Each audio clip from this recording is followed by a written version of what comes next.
Have a good day and positive light to all my new followers and also sa lahat ng aking mga legit followers. Maraming salamat sa patuloy yung pag-support sa ating mga real short video tutorial, sa mga full video tutorial, and also doon sa aking mga vlogadag, entertainment, comedy, OA, at kung ano-ano pa. At ito, muli ang inyong lingkod, Pambansang Batugan. Don't forget na mag-like and siyempre mag-subscribe na rin po kayo kung meron kayong time. And comment, like, and share ng ating mga real short video tutorial at syempre mga ginagawa natin content dito. Ito ang inyong lingkod muli, Pambansang Batugan. iPhone 11 Pro Max not charging and how to disassembly, LCD screen, and how to check. Kaya i-share ko lang din sa inyo itong iPhone 11 Pro Max na natanggap natin sa customer at ayun yung mga naging issue nito. Madalas sa mga nagiging issue ng ganito is hindi na siya talaga yung original. Sasabihin ko lang sa inyo, hindi na original. At ang history nito ng cellphone niya is nabili niya ng Republis. Yung Republis, hindi niya binabanggit talaga sa mga binibilang store. Yung Republis is recondition ng mga unit. Ano ba yung mga Republis at recondition na unit?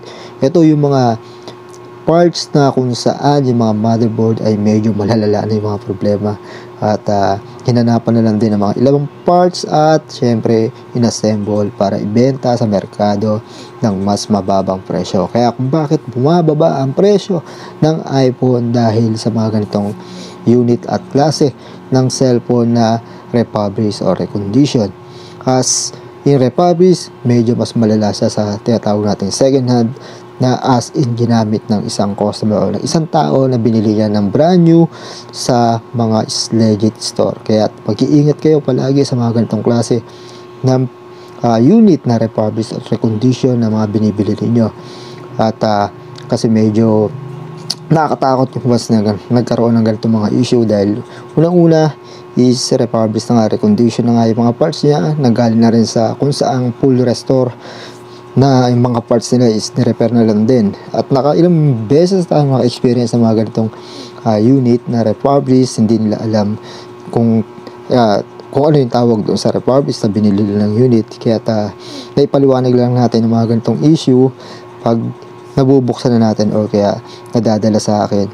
At nakailang beses na rin nang nagkaroon tayo ng encounter na ganitong issue na Republis unit. Kaya nga pinapaliwanag natin na medyo delikado sa Republis ang unit dahil nga medyo limitado at medyo pahirapan. Syempre nandun na rin yung tinatawag nating medyo expensive yung paggawa once na nagkaroon ng ganitong mga klase ng issue. Dahil minsan na nagiging issue nito is yung motherboard na. Kaya madalas na ginagawa is transplant. Mas mahirap yun.